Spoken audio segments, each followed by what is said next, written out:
For over 2,000 years, one text has been the ultimate guide to strategy. It teaches us that victory isn't about luck or brute force. It's about careful calculation and, well, superior thinking. This is the heart of Sun Tzu's The Art of War. And its first and most important lesson: the battle is won long before it ever begins. This one idea, this is the foundation for everything else. You see, winning isn't decided on the battlefield. It's decided way before that, in the mind of the strategist. It's all about preparation, about foresight, and about truly understanding the game before you even make a single move. And here's Sun Tzu's most brilliant principle. The greatest skill isn't winning 100 battles. It's getting your opponent to submit without ever having to fight at all. Think about it. It's the difference between the loud chaos of conflict and the quiet, elegant win. True mastery is achieving your goals so skillfully that the fight itself just becomes unnecessary.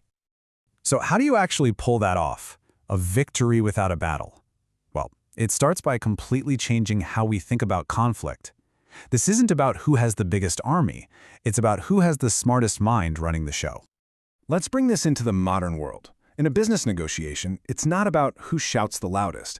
It's about understanding the other side's needs so perfectly that you can create an offer they simply can't say no to. Or for a personal goal, it's about planning so well that you step around obstacles before they even have a chance to pop up. Okay, so before you do anything at all, a master strategist looks at the entire landscape. Sun Tzu gives us 5 constant factors that he says determine the outcome of any conflict. And getting to know them, it's absolutely non-negotiable. First, there's the moral law. Basically, is your team all in on the same mission? Second, heaven. This is all about timing and conditions. You know, like market trends. Is the wind at your back? Third, earth. That's your terrain, your competitive landscape. Fourth is the commander, your own leadership and its qualities. And finally, method and discipline. How well-oiled is your machine? Sun Tzu says the leader who gets these 5 factors wins, period. And that brings us to maybe the most famous line in all of strategic thinking. And it's not just a nice quote. It is the absolute cornerstone of any good plan. Victory and defeat literally hinge on how well you do this. So, knowing yourself requires some brutal honesty. What are you really good at? Where are your weak spots? And knowing the enemy? That's deep analysis. What are their habits, their patterns? What do they really want? You have to look at both sides with the same clear, unbiased eyes. Sun Tzu is crystal clear on this. If you only know yourself, you'll win about half the time. If you know neither, well, you're going to lose every single time.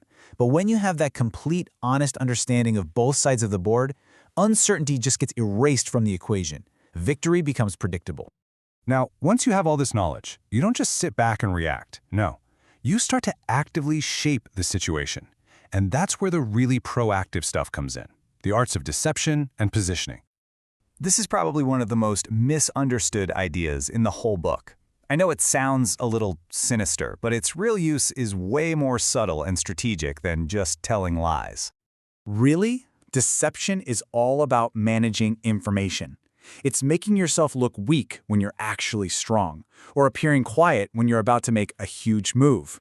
You're basically creating a version of reality for your opponent that leads them to make a bad call, letting you swoop in and take advantage of their mistake. And we see this everywhere, right? A tech company announces a product that's nowhere near ready just to freeze the competition. A negotiator makes a huge deal about some tiny point to draw attention away from their real goal. A brand makes a product limited edition to make everyone want it more. That's all the art of deception at play. Now, working hand in hand with deception is the art of positioning. Before you even think about going on the attack, you build yourself a fortress. You make your own position so secure that you literally cannot lose. And only from that place of safety do you start looking for your chance to win. The difference here really says it all.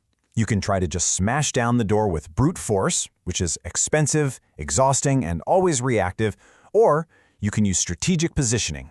You can find the key. It's efficient. It's proactive. You dictate the terms.